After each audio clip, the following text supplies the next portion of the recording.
We're on? Okay, we're ready. Okay, guys, so we've been talking about enzymes, right? So who can tell me what an enzyme is?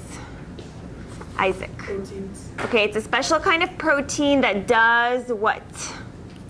What? It speeds up a chemical reaction. Very good. So we are going to take a look at exactly what enzymes do. So do you guys all have the lab sheet? Yeah. So we're going to read together. When I pause, you guys will say the word that I'm pausing at. That way you guys will know to follow, okay? Okay. So most living cells contain an enzyme called catalase. So what is the enzyme in this lab going to be? Catalase. Good. This enzyme changes a poison that accumulates in cells into harmless substances. The poison is hydrogen peroxide, and the resulting harmless substances are oxygen gas and water.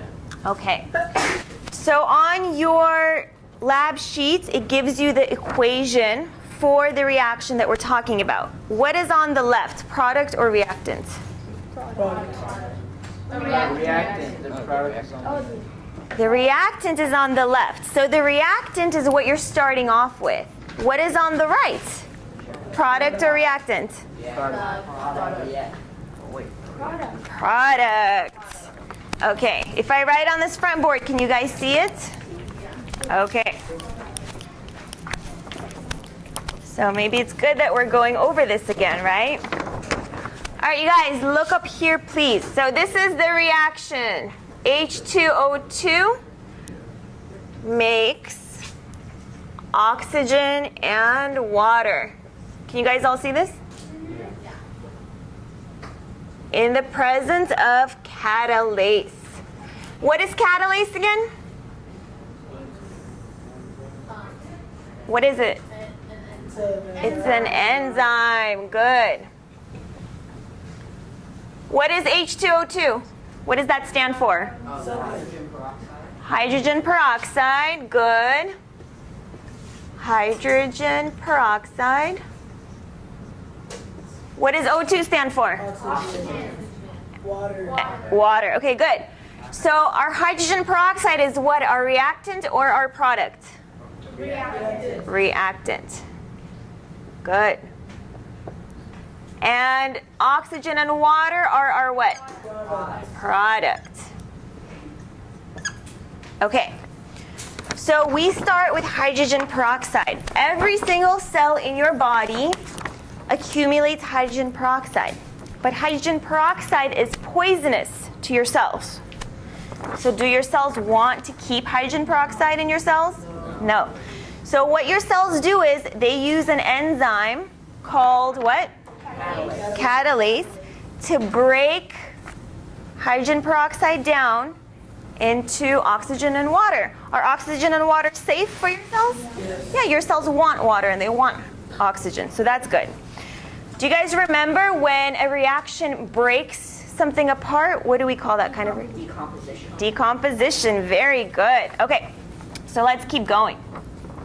The amount of catalase present within certain cells can be determined by comparing the amount of oxygen bubbles released when these cells are placed in. Very good. So what's one of our products? Oxygen. Oxygen, you'll know it's oxygen because it's going to bubble. Do you guys know how when you drink Pepsi or Coca-Cola, it's got little bubbles in it? Yes. Do you guys know what the bubbles are? Carbon dioxide. So carbon dioxide bubbles, and so does oxygen. So when you see the oxygen bubbles, it tells you that the reaction has happened because you're seeing a product of that reaction. Does that make sense?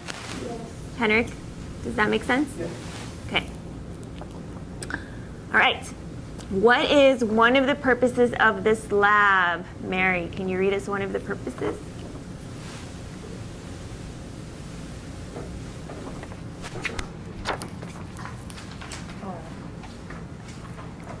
To compare catalyst contacts of different kinds of cells. Okay, good.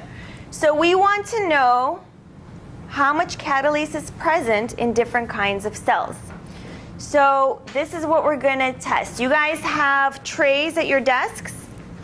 Those trays have 5 beakers. You can take a look at them now. So you can put them in the middle. So you can take your trays and put them in the middle of your desks. Careful. Help him. Help him. Okay, good. Yes. You didn't get a paper, lab sheet? This one. You're welcome. Okay. So what do you guys have in your beakers? Do you guys recognize anything? Yes. Yeast. Okay, is yeast alive? Yes. It is. It's active. Very good. So yeast is used to make your bread rise. It's also used to make beer. It's alive. What else do you guys recognize in your beakers? Zakia? Raw liver. Very good. Okay, so do you guys know what liver is used for? What do? It helps with protein. What? It helps cirrhosis. So liver can have cirrhosis. Fat and certain foods. Yes, very good. So if you guys read your questions, one of the questions talks about the function of liver. So your liver will, Mary, what? Break down fats and build certain proteins. Very good. It will break down fats and build certain proteins. So we have some raw liver. Okay, what else do we have? Yes. Cooked liver. We have cooked liver. I cooked it for you guys last night. Please don't eat it. Okay, yes. Potatoes? And potatoes. Very good. Are potatoes alive? Are potatoes plants? Yes. Are plants alive? Yes. Okay, so even though they're dead right now because we picked them, they were once living. Do they still have cells inside? Yes. They do. Does your raw liver have cells inside? Yes. What about your cooked liver? Yes. Yes. Okay, what about the cooked liver? Yes. Right now. Okay, what's in that beaker? Water. Water. Okay, is water alive? Yes. No, water is not alive. Very good. Okay, what did I do to the liver to cook it? I heated it. Okay. Remember from our lecture, what happens to enzymes or proteins when you heat them? Denatures. Denatures them. Okay, Daniel, what does it mean when you denature a protein or an enzyme? It makes them What does that mean? Okay, Isaac. It breaks up the cells. Doesn't break up the cells. Breaks up the bonds to do what? And it changes the shape of the Protein or enzyme. Very good. So when you heat up an enzyme, which is a protein, you break apart the bonds that hold it together and you change its shape. So if you change the shape of an enzyme, is it going to work? No. Not properly. Not properly. Very good. So keep that in mind as you guys do your lab. Okay, so water is not alive. You guys agree? yes. Okay, so why do we have water as one of our beakers? All the other ones are alive. Why do we have water? Leslie. Very good. Excellent. So you guys learned that in every single experiment, we have to have a control group. Does anybody know the purpose of the control group? Why should we have a control group, Alex? so like you know that it's only happening to your reactants, not just to anything. Perfect. Yeah, exactly. So you know that the effects that you're seeing are actually the result of what you're testing. So we are testing the effect of the enzyme which is present in living cells. What if we poured hydrogen peroxide into water and it bubbled? Would that make any sense? No, it just bubbled it. Right, that means maybe it just bubbles because of anything. So we needed that control. All right, very good. So we are looking at the presence of the enzyme in each of the cell types. So remember we said one of the products was oxygen? Okay, so if you see a lot of oxygen bubbles, can you assume there's a lot of enzyme or a little bit of enzyme? A lot. What if you don't see any bubbles? Is there enzyme present? No. Okay, or maybe it's not working properly. Okay, very good. Yes. You said water was a control, right? Yeah, exactly. Okay, what about the second purpose of the lab? Andrina, what's the second purpose of why we're doing this lab? To determine the cycle temperature of enzyme activity. Okay, so we're gonna take a look at what happens when you heat an enzyme. So as we just talked about, when you heat an enzyme, what does it do to the function of it? It denatures it. Does it work as well? No, it does not. You raising your hand? No. Okay. So this is what you guys are going to do. You have the 5 beakers of some living things and water. You have hydrogen peroxide in your big beaker. You also have a graduated cylinder.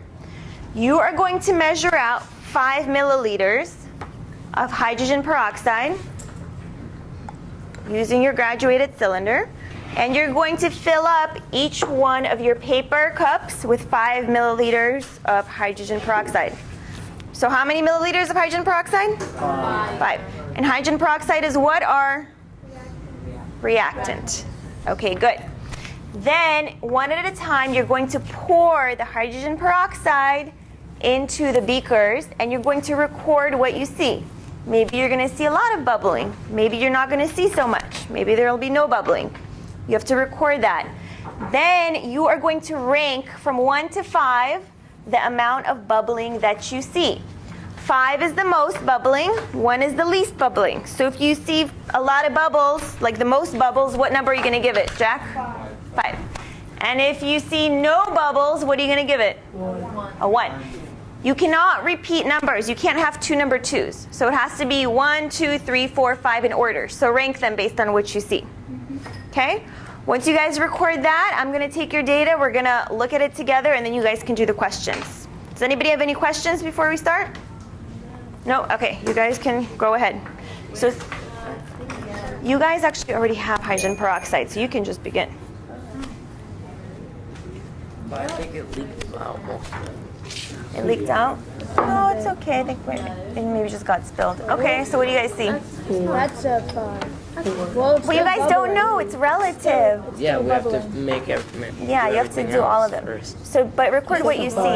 It's a lot of bubbles. So write that down. It just foamed up. So if it's a lot of bubbles, is there a lot of enzyme present? Yeah. Okay.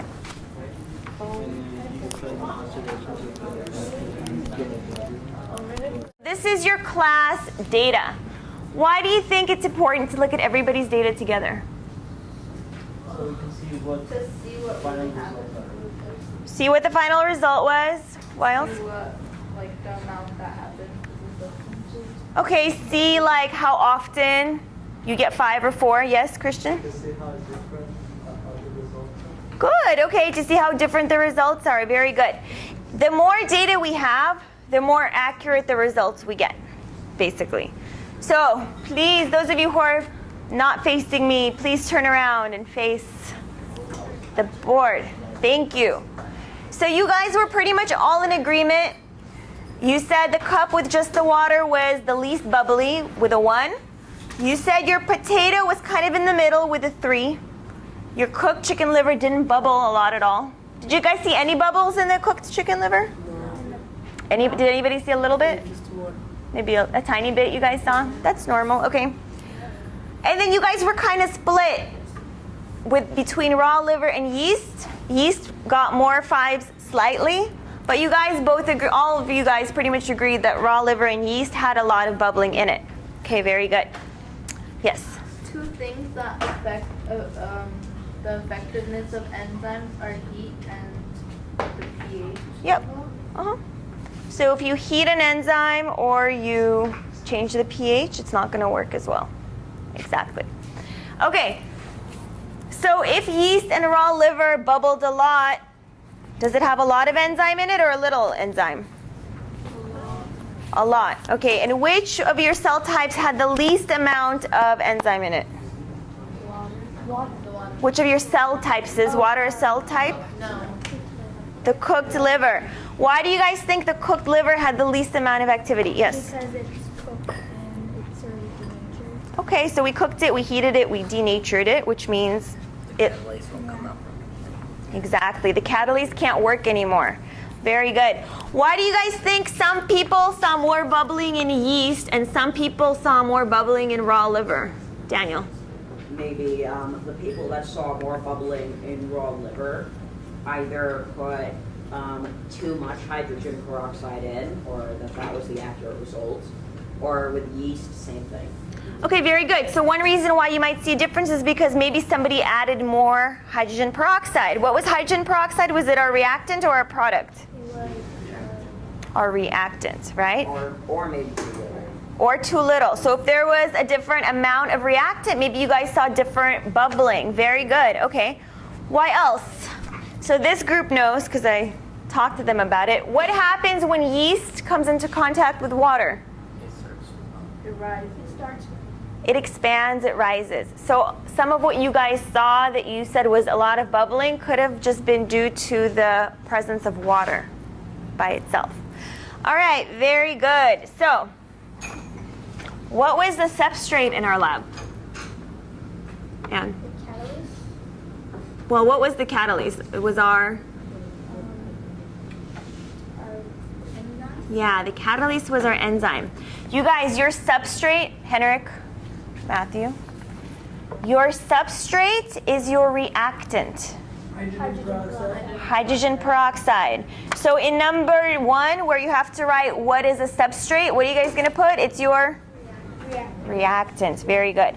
So hydrogen peroxide was our what? Substrate. Substrate. Very good. And what was the enzyme in our lab? The catalyst. The catalase. Very good. Okay.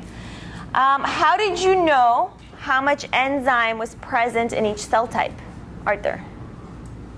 I knew the amount of enzymes by the amount of bubbling Ah. reaction was. Very good. Okay, so you knew by the amount of bubbling. What was the bubbling? Was it the water or was it the oxygen? What were the bubbles? The oxygen. It was the oxygen. Very good. And is oxygen our product or a reactant? It's our reactant. Oh, no. Product. Wait, why is it the product? Very good question. Okay. So let's look at our equation again. So our equation tells us everything we need to know. The reactant, or what we start with, is on the left. You read it like you read a sentence. Your reactant makes your product. Your product is on the right. So if you look at the reaction, what do you guys see in the product? Oxygen. So does that answer your question? Why not? What's still confusing? I thought the product was what you have, and the reactant is what happens. No, it's switched. It's switched. So your reactant is what you have. Your product is what you end up with.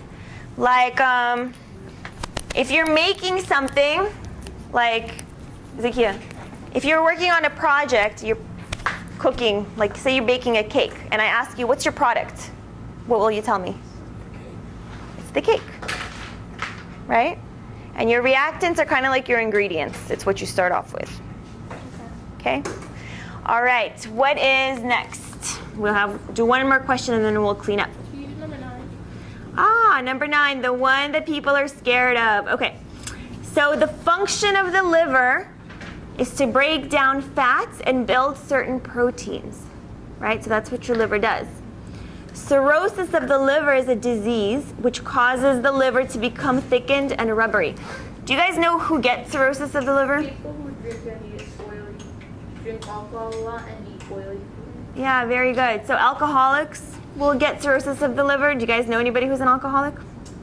No, I do. You do? If you do, their liver is probably not very functional. My uncle eats a lot of oily stuff, so he has cirrhosis. Yeah, right? So bad diet will also cause it. Very good. So what happens is the texture of your liver, you guys look at your raw liver. How would you describe the texture? Gooey, flexible? Wait, how would you describe your cooked liver? Hard. Rubbery. So do you think your rubbery cirrhosis liver is going to function as well as your healthy, flexible liver? No. So in a person with cirrhosis, how would you describe the enzyme function? Would it work as well? It wouldn't work as well, and I think it would need more enzymes because it's thicker. Okay, it wouldn't work as well. So if you change the shape and texture of your liver, you're going to change the shape of your enzymes, and they're not going to be able to work as well. All right, guys, so that was the bell. If you could just put the trays in the back, I'll take care of them. You can finish your lab for homework, bring it back. Yes, you may turn it in if you're